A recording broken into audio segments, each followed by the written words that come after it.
Om Shuklam Bharadaram Vishnum Shashivarnam Chaturbhujam Prasannavadanam Dhyayet Sarva Vighnupashantaye. Om Namah Shivaya Gurave Sachid Anandamurtaye Nishprapanchaya Shantaya Shri Shivanandaya Te Namaha Shri Vishwanathaya Te Namaha. Om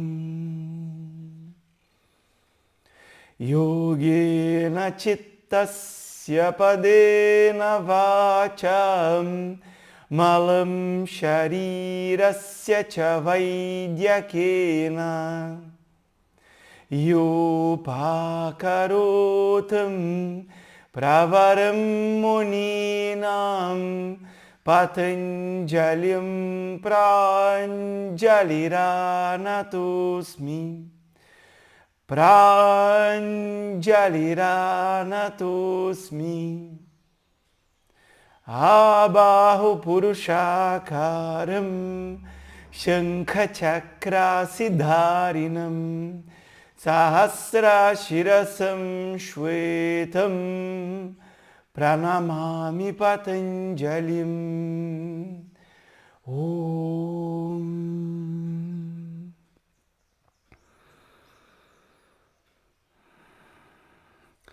O Namastê. Sejam todos bem-vindos à nossa aula de Yoga Sutras de Patanjali. Alguns professores optam por cantar alguns versos no início da aula, normalmente recapitulando o que foi visto anteriormente. Visto que a gente aqui faz uma aula por semana e pode ocorrer da mente não conectar a aula passada com essa aula.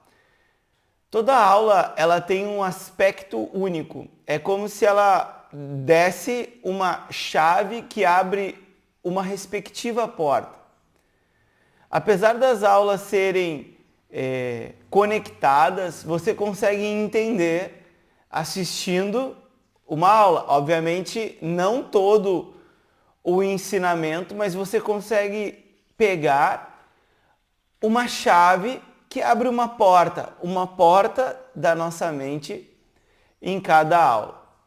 Já outros professores optam por cantar alguns versos de reconhecimento, que tem um aspecto devocional, como foi a escolha desse mantra para Patanjali, Yogena Chittasya, né? Esse senhor do yoga que oferece para todas aquelas pessoas que estão preparadas um caminho para eliminação das impurezas. E olhar dessa maneira, eliminação das impurezas, nos dá uma visão mais clara e mais objetiva do processo de yoga, meditação e Vedanta. Muito se pensa em adicionar alguma coisa. Devido aos inúmeros desejos que a gente tem, a gente se desloca de um lado para o outro tentando adicionar. Em Vedanta e Yoga Meditação ocorre o contrário.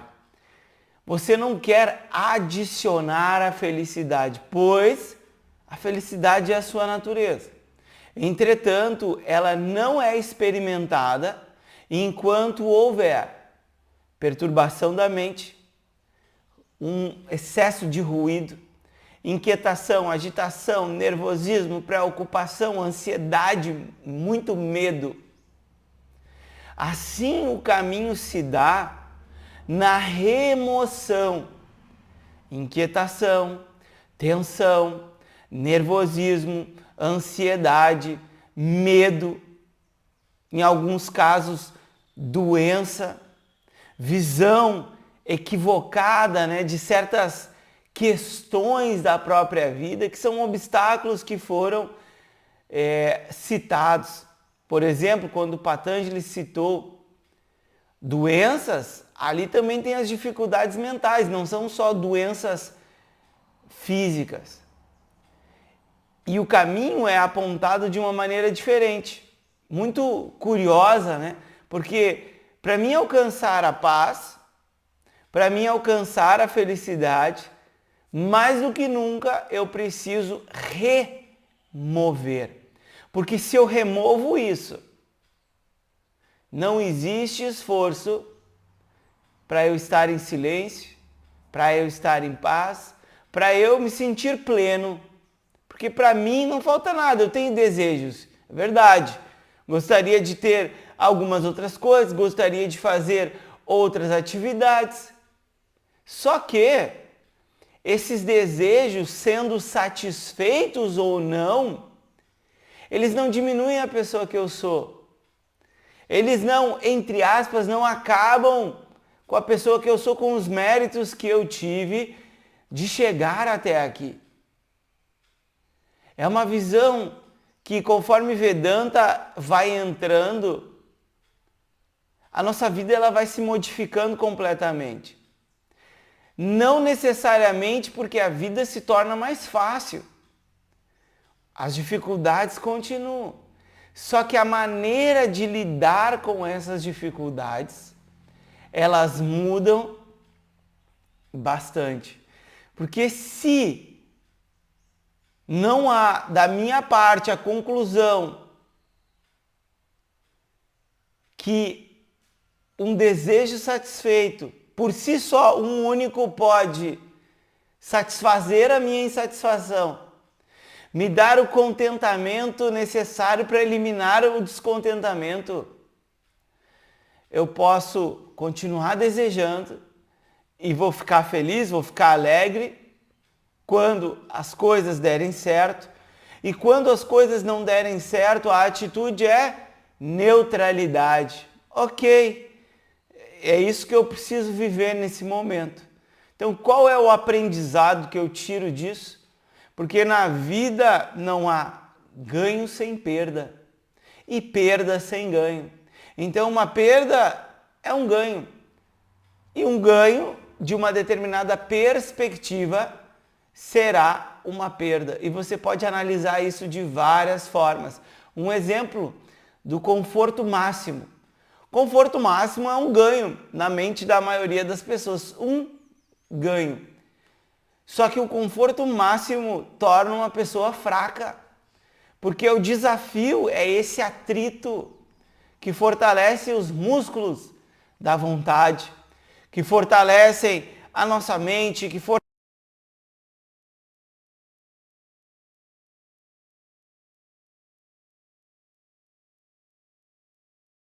vem dos nossos desafios, como por exemplo estar aqui.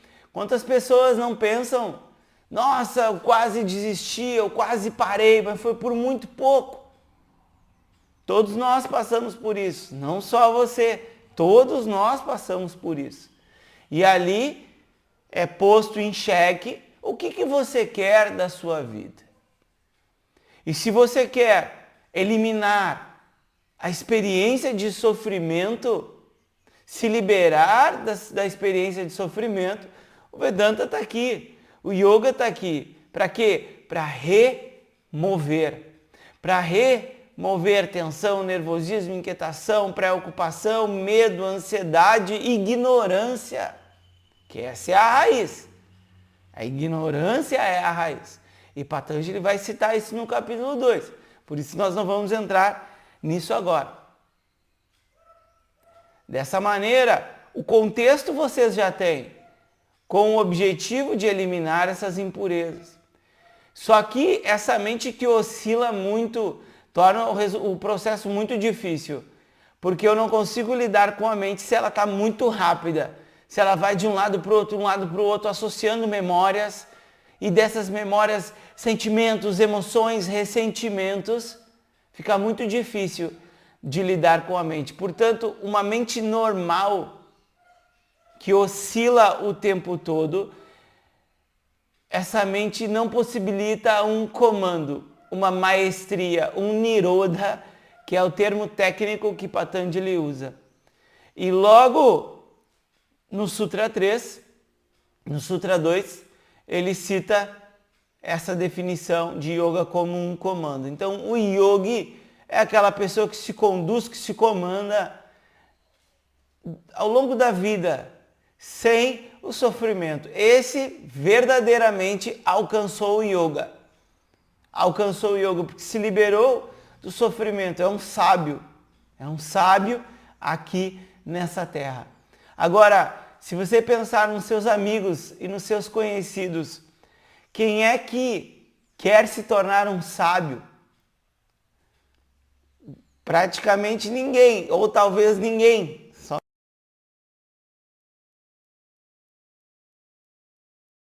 A gente não entra em Vedanta, Yoga, meditação para se tornar um sábio. Só que esse é o caminho natural. Porque uma pessoa que é sábia, nesse quesito, nesse contexto, é aquela que se liberou do sofrimento. E ao remover o sofrimento, remover a infelicidade, o que sobra? Plenitude, completude, paz, silêncio, felicidade, satisfação, contentamento. Não como um estado de deslumbramento, porque a sua natureza ela não é um estado, porque um estado passa por várias transformações. A sua natureza é uma realidade que precisa ser reconhecida por você, porque ela não pode ser negada.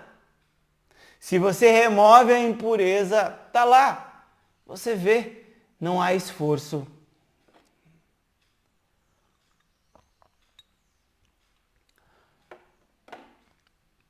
E o treinamento se dá pela fixação da atenção no elemento único, Abhyasa Ekatattva.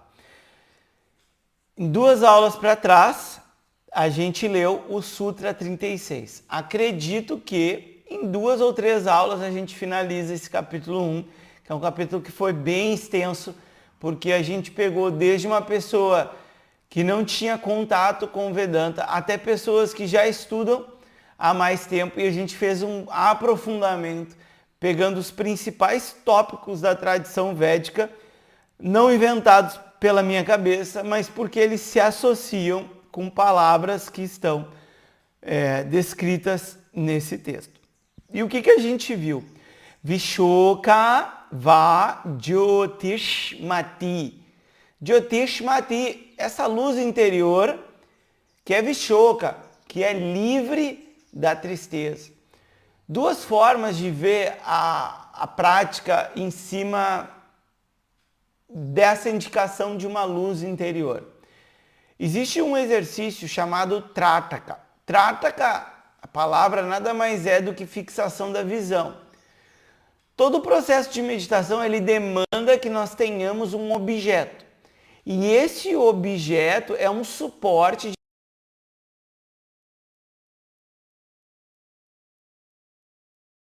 meditação. O que muda é somente esse objeto. Seja se você faz com mantra, como por exemplo, japa, seja se você faz o próprio Trataka, que comumente é feito com a chama de uma vela.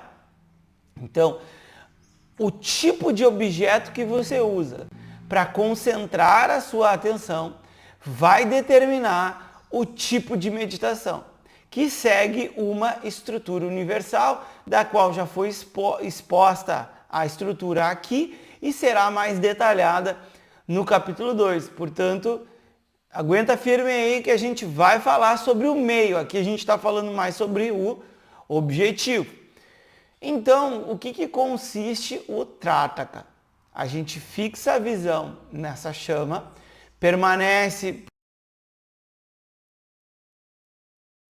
Não vai a pessoa botar lá nos olhos e queimar a visão, né? Não, não é assim. E a pessoa fixa a visão ali. Depois a pessoa fecha os olhos e imagina essa mesma chama interiormente. Claro que tem alguns detalhes assim para fazer o exercício. Só que quando você domina esse tipo de técnica, você chega a um determinado ponto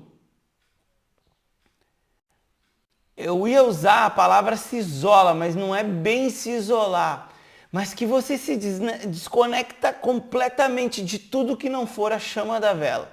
Essa é a forma melhor de ver, não é se isola.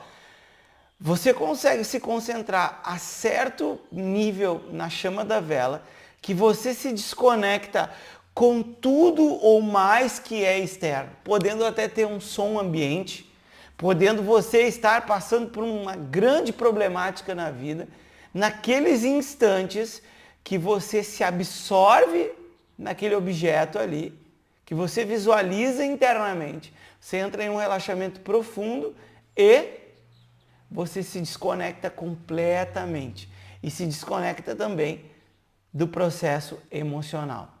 E por isso, por esse motivo que algumas pessoas tomam um caminho um pouco errado na meditação, que usam a meditação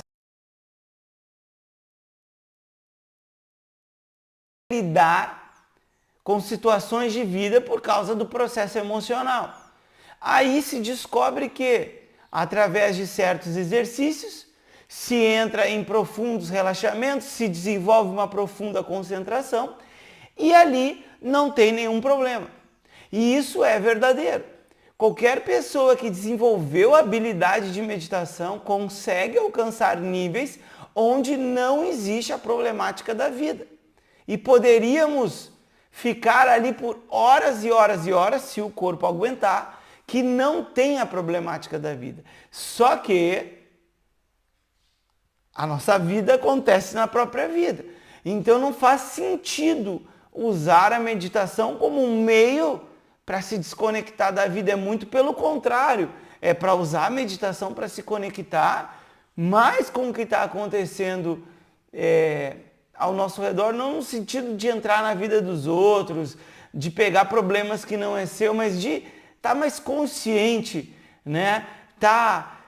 Também com um certo desapego, sem com esse controle excessivo, para que se possa atingir o nosso objetivo aqui, que é estar livre de sofrimento, vivendo aquilo que a gente quer viver. Porque esse é o grande nó da questão que a gente está desatando. É eu viver aquilo que eu quero viver, livre do sofrimento, sabendo que eu não tenho controle sobre a vida e, portanto, coisas boas e coisas ruins me encontrarão. Não tem como evitar. Então, que eu possa encarar isso acomodando sem o sofrimento.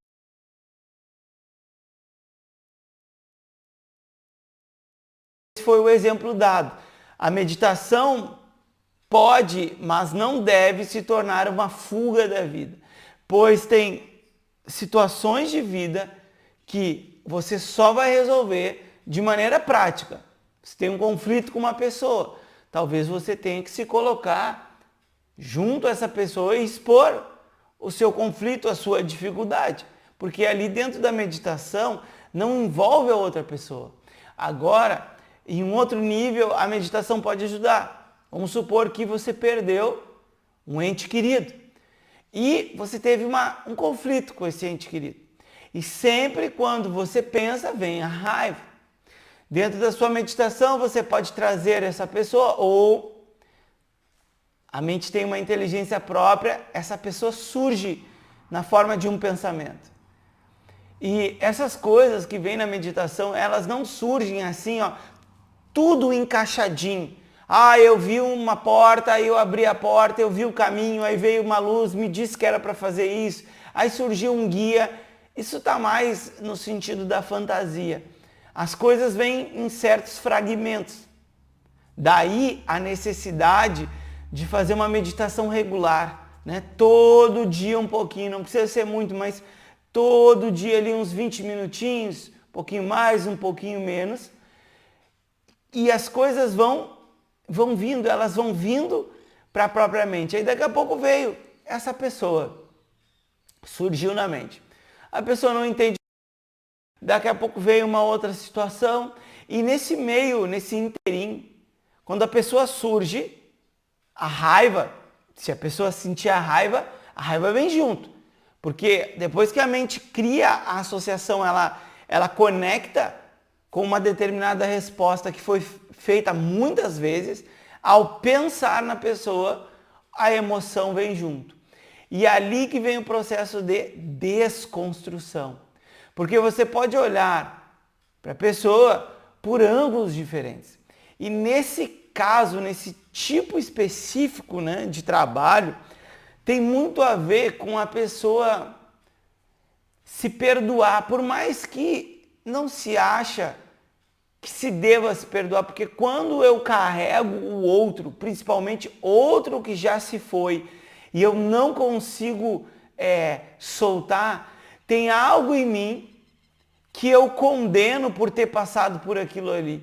Só que a gente não tem o controle absoluto. E nós, até certo ponto, não tínhamos muitas escolhas. As escolhas que a gente tinha, a gente fez uso e deu no que deu.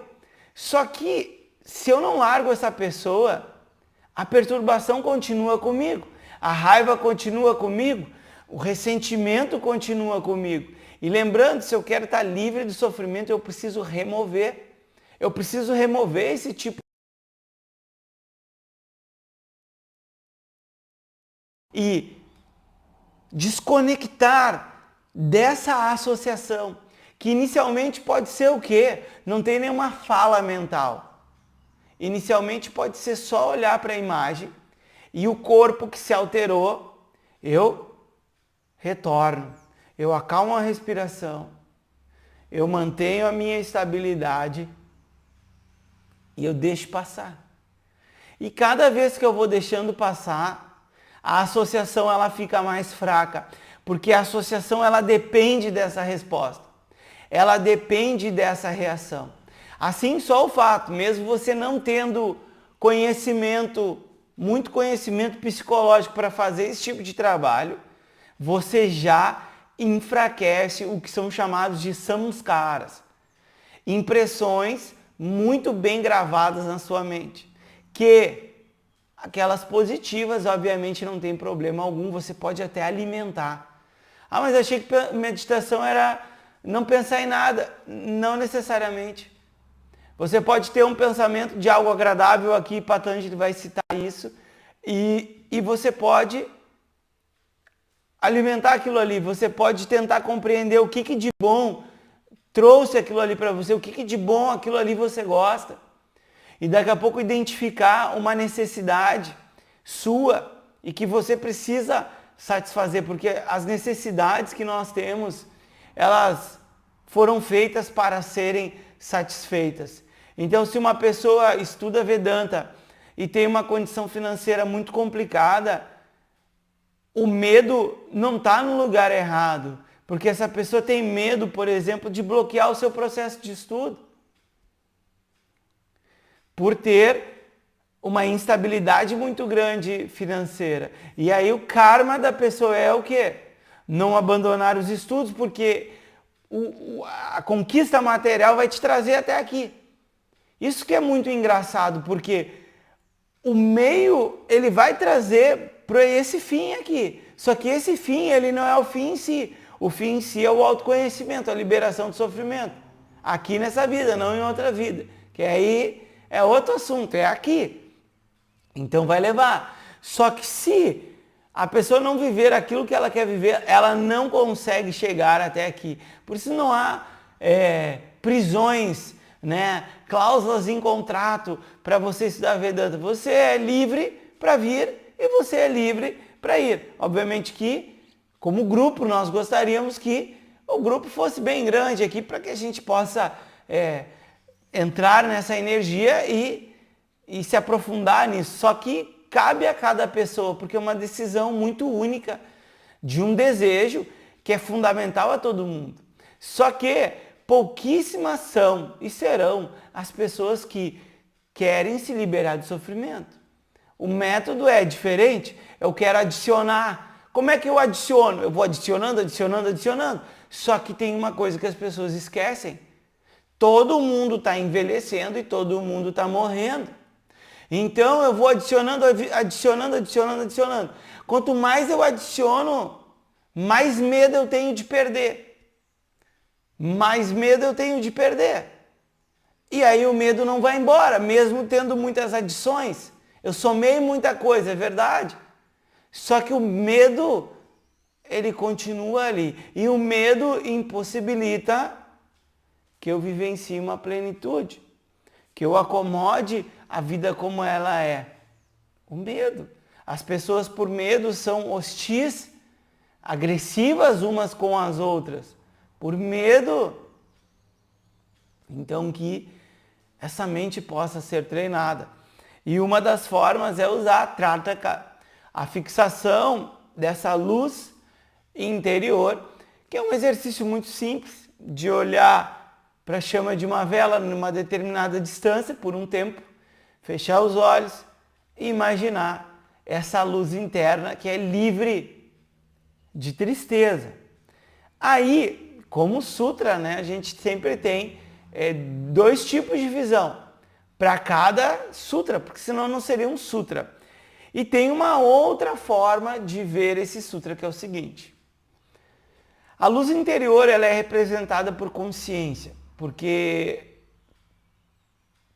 como pessoas aqui, mais do que tudo, a gente é conhecedor. A gente é aquele que revela, né? Porque a gente está conhecendo. E para conhecer a gente precisa de luz. Né? Sem luz você não tem como conhecer. Você entra dentro de um quarto escuro, você acende a luz, jogou luz ali, você enxerga os objetos. Agora você entrou no quarto escuro, não acendeu a luz, você não enxerga os objetos, só que os objetos estão ali, estão presentes ali. Então, luz interior, ela é representada por consciência. E aí, para entender bem essa visão que vai ser mais fundamentada no capítulo 2, logo no início, a gente precisa dividir a nossa experiência em 3 partes.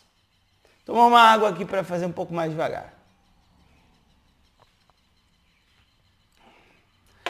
Em 3 partes, tá? Toda a nossa experiência, ela vai ter 3 fatores.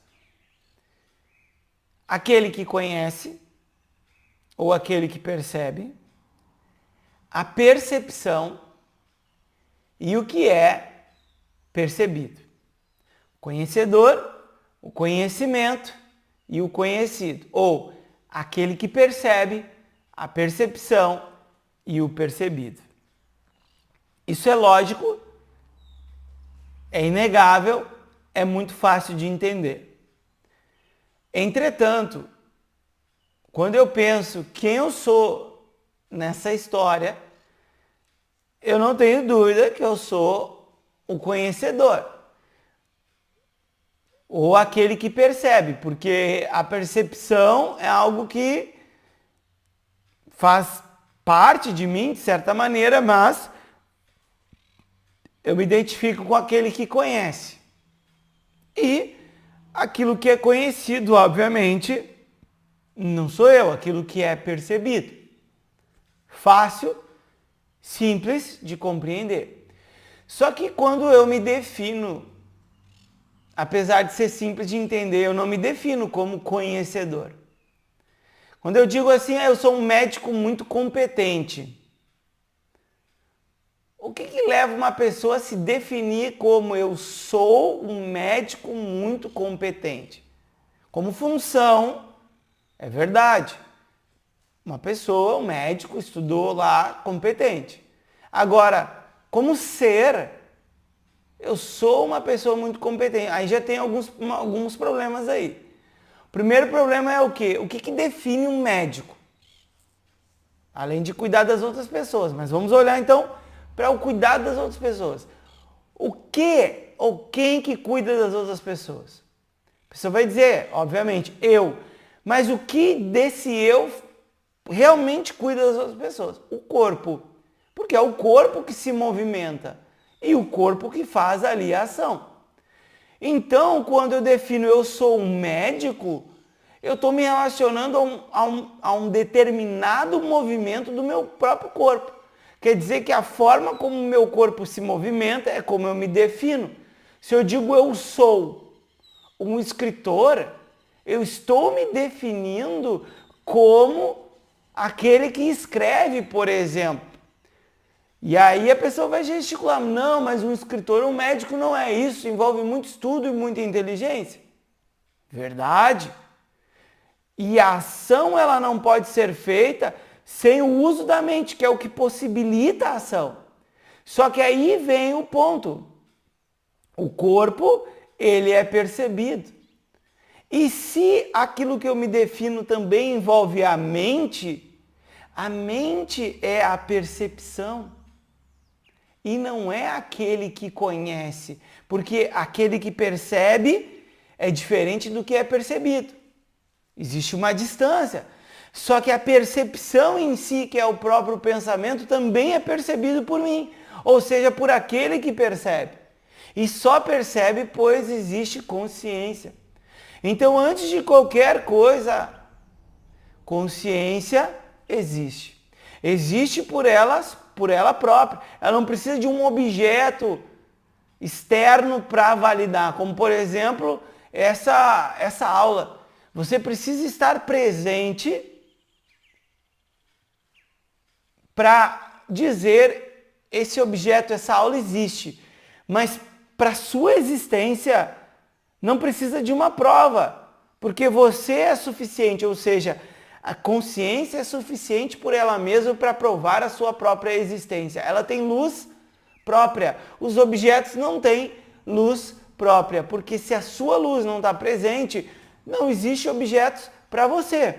Pode existir os objetos, mas para você não existe. Como no quarto escuro. Você entrou no quarto escuro, está tudo escuro. Não existe objeto ali para você. Agora você acendeu a luz, ali estão os objetos, pois existe consciência.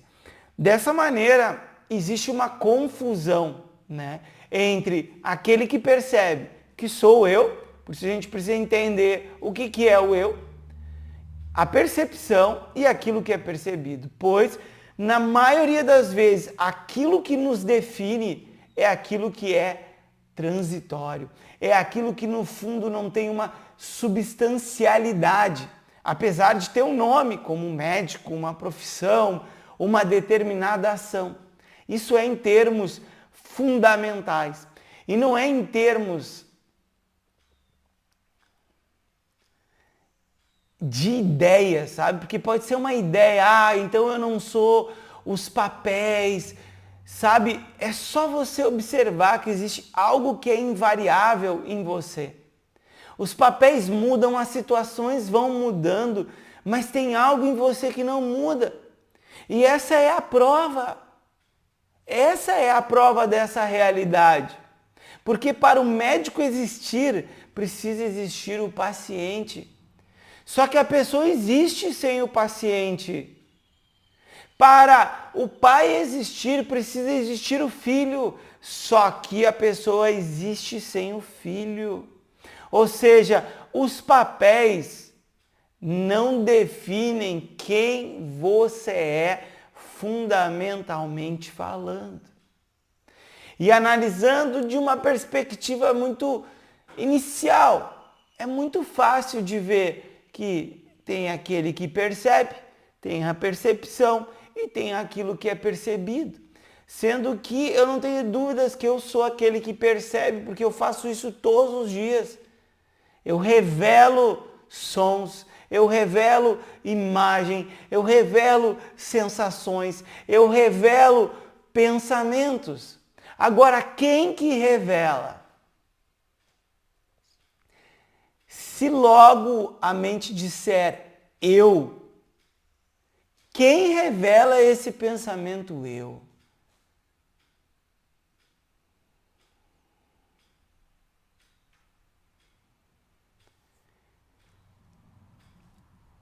E aqui, quando há a queda, a diminuição desses movimentos da mente,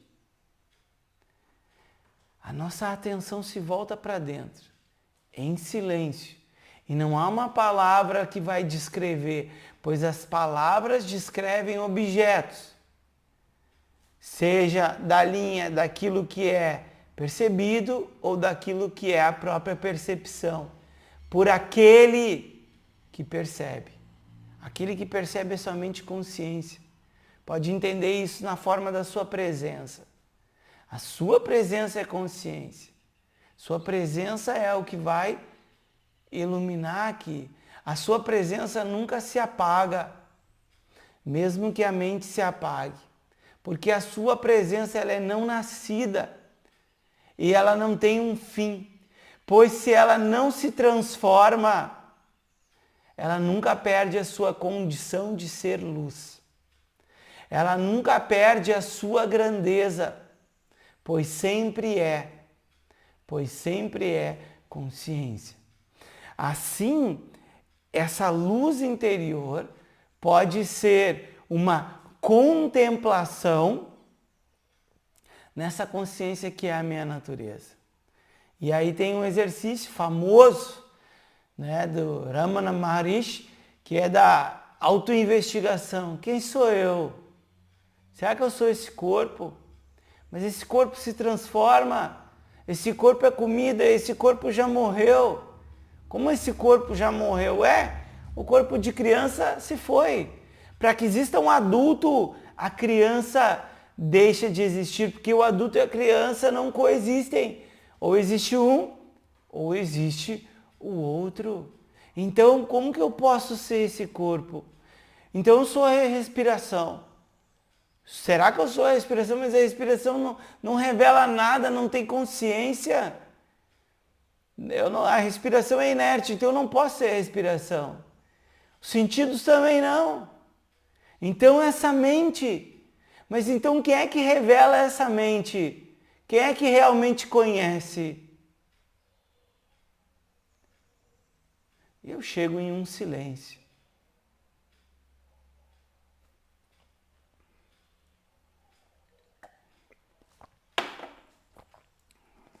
Trata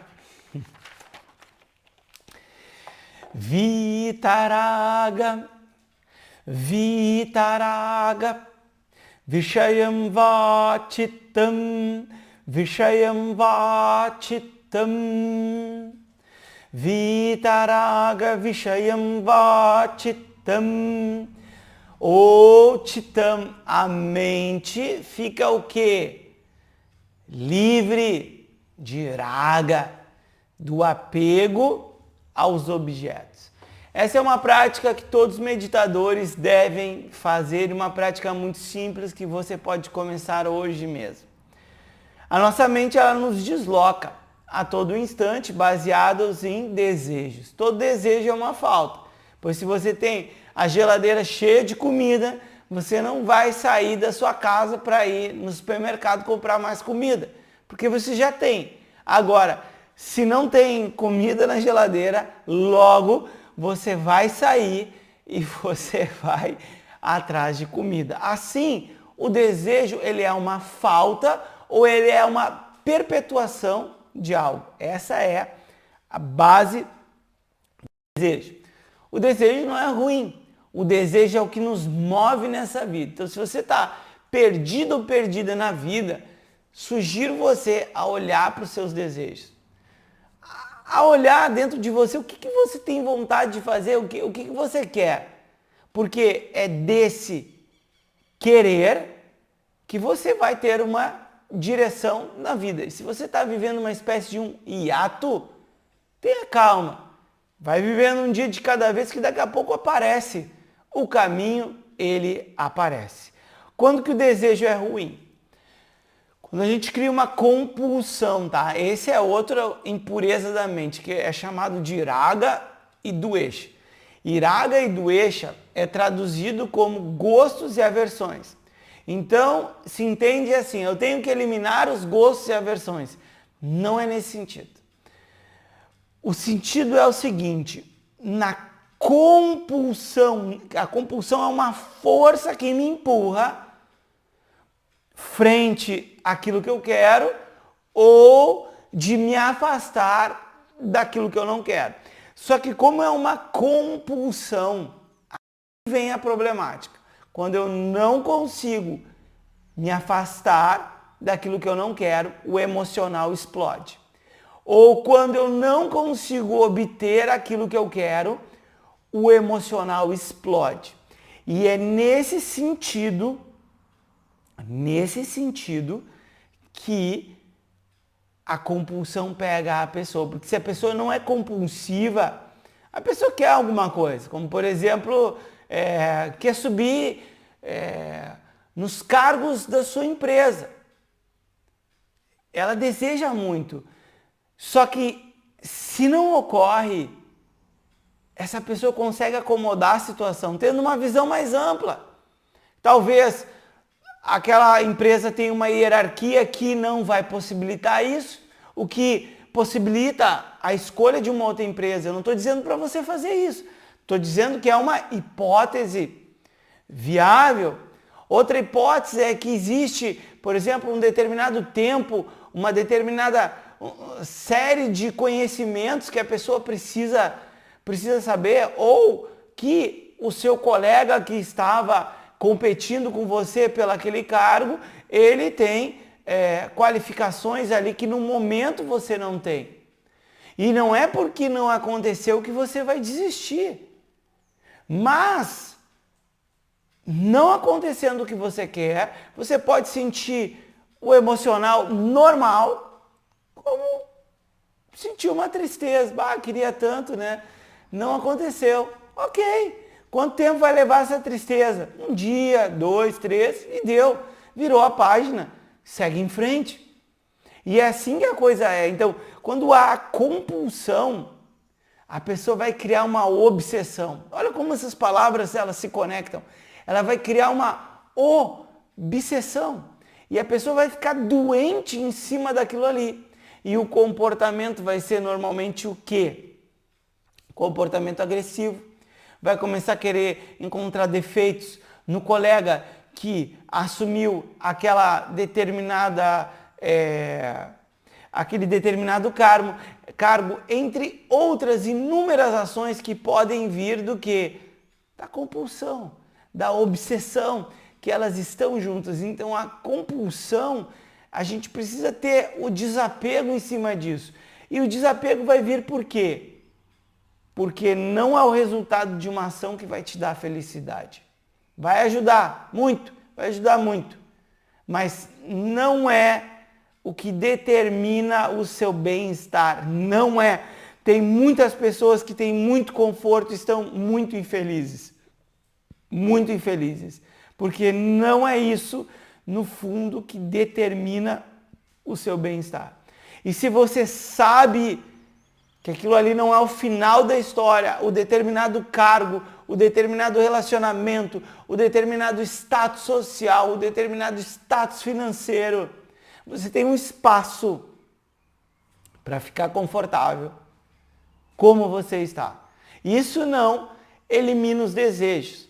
Isso não elimina os desejos. Isso te deixa livre dos desejos. Olha só a mágica que é. Isso não elimina os desejos. Isso te deixa livre dos desejos. E aí, por estar livre dos desejos, você tem menos desejo. Porque você passa a gostar mais da sua vida. Olha, sabe que eu reclamava tanto, mas se não fosse a estrutura de vida que eu tenho hoje, eu não poderia viver isso que eu vivo. Então, existem aspectos da nossa vida, e todos nós temos, que a gente gosta bastante. Isso é possível pela vida que a gente tem, que é diferente da vida de outras pessoas. Assim, o Vitaraga Vishayam Chitam, a mente que está livre do apego aos objetos, e pensa em apego como compulsão e obsessão. E aí o que acontece na meditação? A pessoa vai ter isso como meta. Ficar livre do como é que se diz? Do desejo. E o que a pessoa faz? A pessoa só assenta. Respira e fica ali. Aí quando começar a vir o ruído, eu vou fazer isso. Eu quero isso. Mas isso não tá bom. Isso tem que ser assim. Não, agora vai dar. Eu quero isso muito. Agora eu vou. Você não alimenta isso, você deixa passar. Você deixa passar porque isso vai enfraquecendo. Esse todo eu quero. Ou eu não quero, eu não quero, eu não quero, eu não quero. É mais eu quero, eu quero, eu quero. E você não precisa se condenar porque esse eu quero está muito forte na sua mente. Você só precisa olhar para isso e deixar passar. E daqui a pouco a mente que fica livre do desejo não quer mudar a posição do corpo. Não quer. Não quer mudar a forma de respirar, fazer um pranayama muito mais complexo. Não, também não quer. Não quer pegar um mantra super específico, secreto, dado pelo mestre lá que ninguém conhece. Não precisa. Estou bem aqui, estou confortável aqui. Estou confortável com os meus próprios pensamentos, com os meus próprios desejos. É aqui que eu vou ficar. Esse é o exercício. Esse é muito simples. Seja você um professor ou não, e eu falo dos professores porque quem é professor e ensina tem caminhos aqui de anos de prática de meditação. E essa é uma delas. A mente ficar livre do desejo. Não sem desejo, mas livre do desejo. Ou seja, veio o eu quero tomar água. Eu reconheço, estou com sede. Posso aguentar um pouco? Posso aguentar um pouco. Então, eu vou ficar aqui. E o desejo vai embora. O corpo permanece estável. A respiração, ela permanece tranquila. E assim vai. E essa habilidade, ela está presente depois em todas as áreas da tua vida. Quando, por exemplo, vai estudar alguma coisa, a própria aula de Vedanta, que é 1 hora, cada vez mais com essa enxurrada de informações, é cada vez mais difícil para as pessoas terem atenção.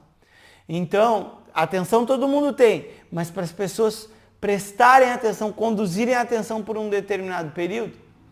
E pode ter certeza que a pessoa, um tanto é por um hábito, por exemplo, de pegar o celular e ficar girando ali os feeds ali, apesar de que boa parte daquilo ali é tudo inútil, não serve para nada, tá ali. Mas uma outra parte também é por esse processo da mente. A pessoa na hora de estudar tem vontade de ir no banheiro, vontade de tomar água, vontade de tomar café, vontade de ligar para o amigo, vontade de anotar na agenda, vontade de escrever sobre não sei o quê. Tudo na hora da aula. Aí isso se torna um hábito. Aí quando vai trabalhar é a mesma coisa, quando vai para o descanso final de semana é a mesma coisa e assim vai. Então, a meditação nesse sentido aqui é um treinamento, um desenvolvimento de uma habilidade.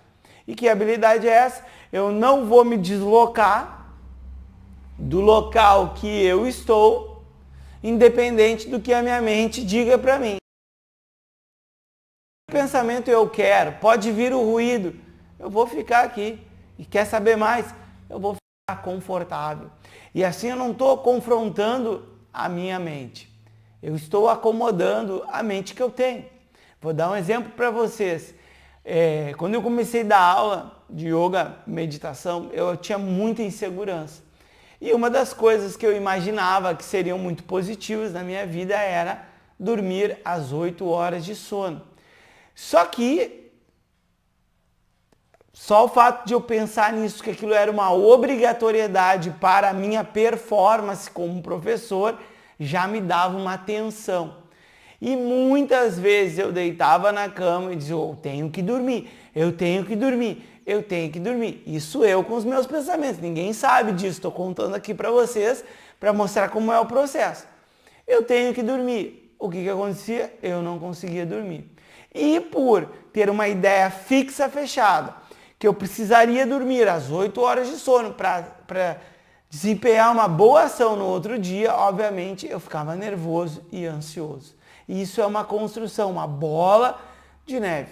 Passado alguns anos, adquirido mais maturidade, o que acontece?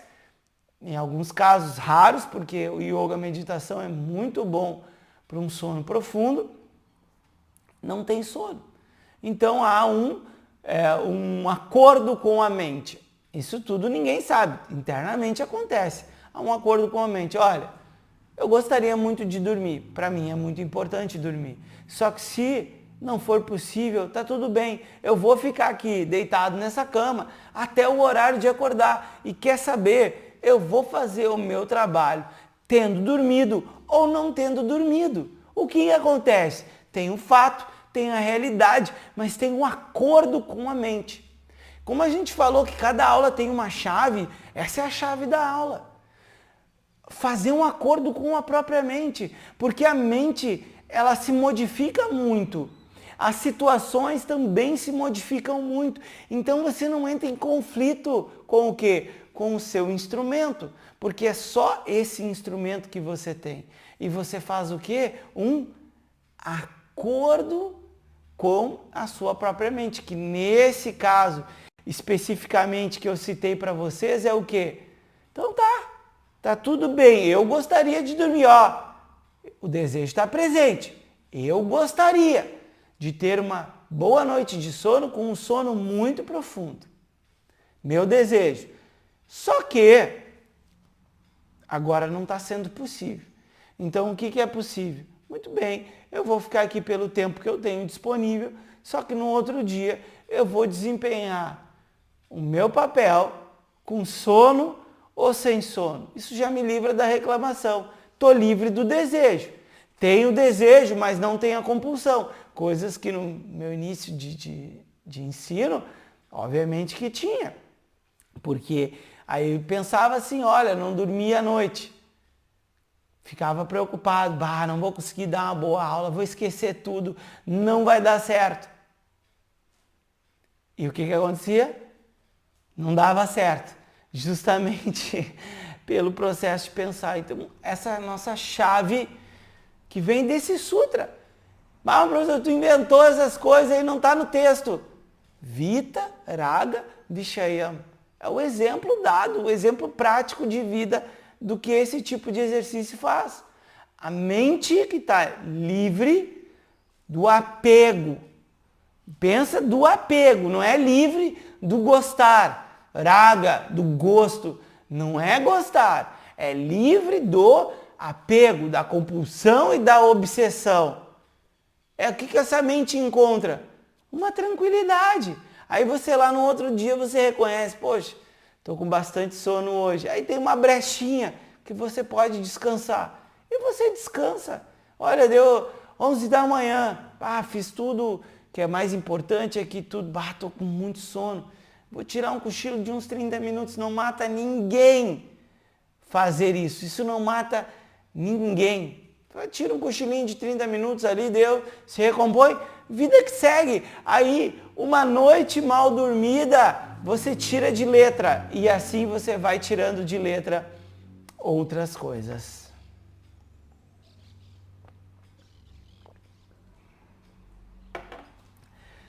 Swapna, swapna, nidra, nidra, jnana, jnana. Alambanam va, swapna nidra jnana alambanam va.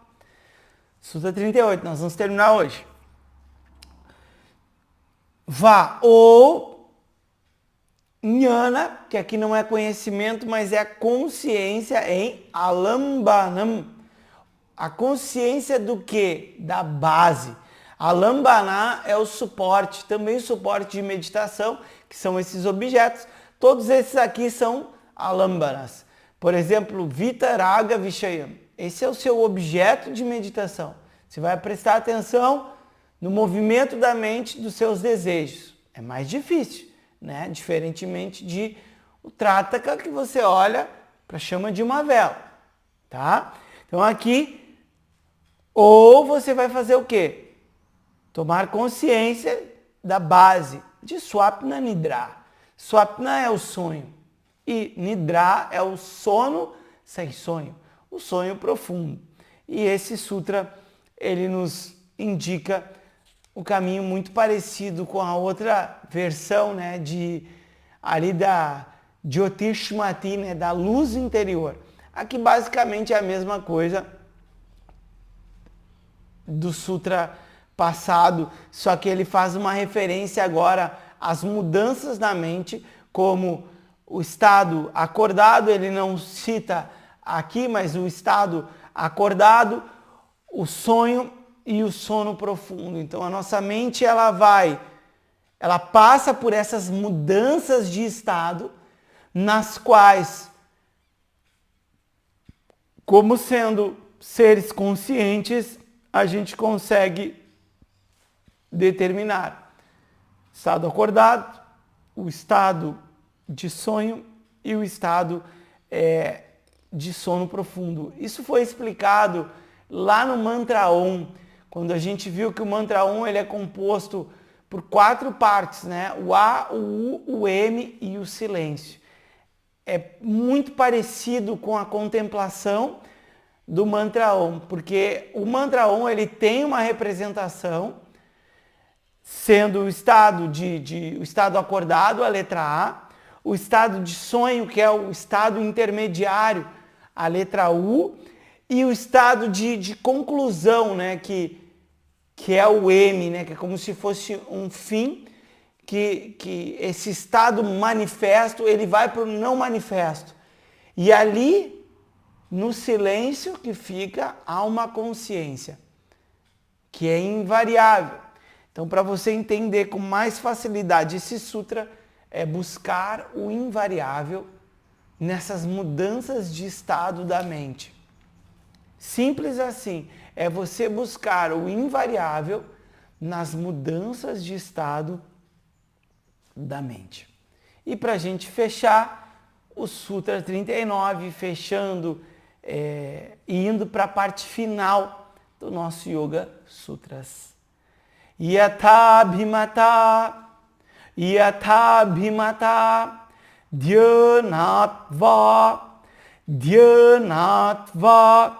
yatha bhimata dhyanatva.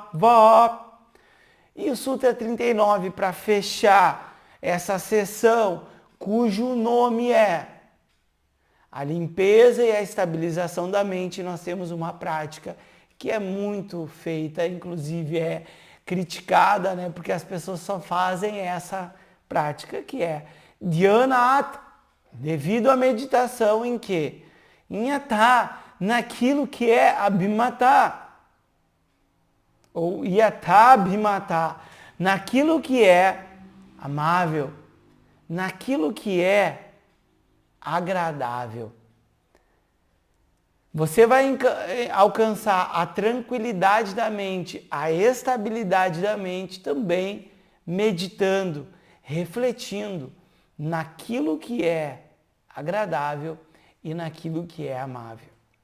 Esse é um outro objeto de meditação. Assim a gente conclui essa grande jornada por essa sessão de objetos, né, de meditação, para que a gente possa fazer o Abhyasa Ekatattva. E o que a gente conclui disso tudo, faltam possibilidades para estabilizar a mente. Não faltam possibilidades. Cada pessoa tem uma predisposição. Tem uma pessoa que pode ser que precise olhar para isso que é agradável.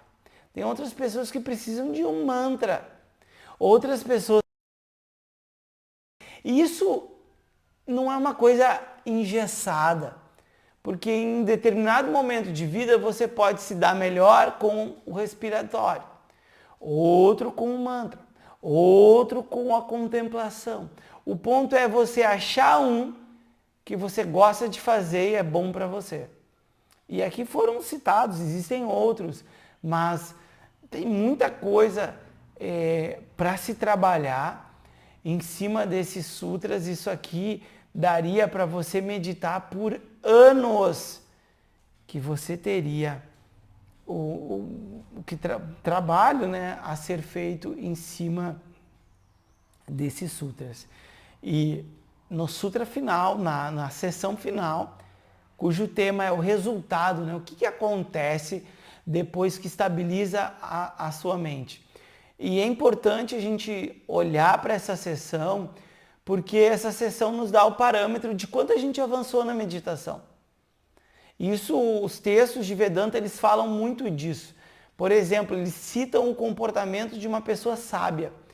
Como que o sábio vê o mundo? Porque se você sabe como um sábio vê o mundo, você tem um parâmetro, uma comparação, como você vê o mundo e como você avançou nesse caminho. Da mesma forma,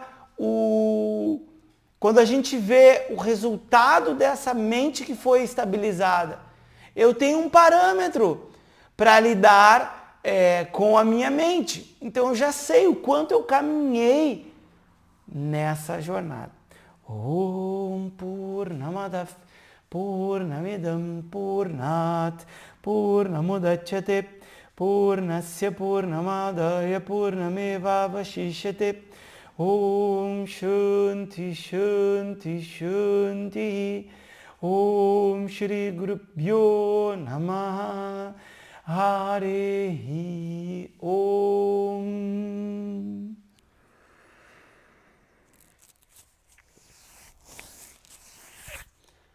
Um namastê, pessoal. Um forte abraço. Tchau.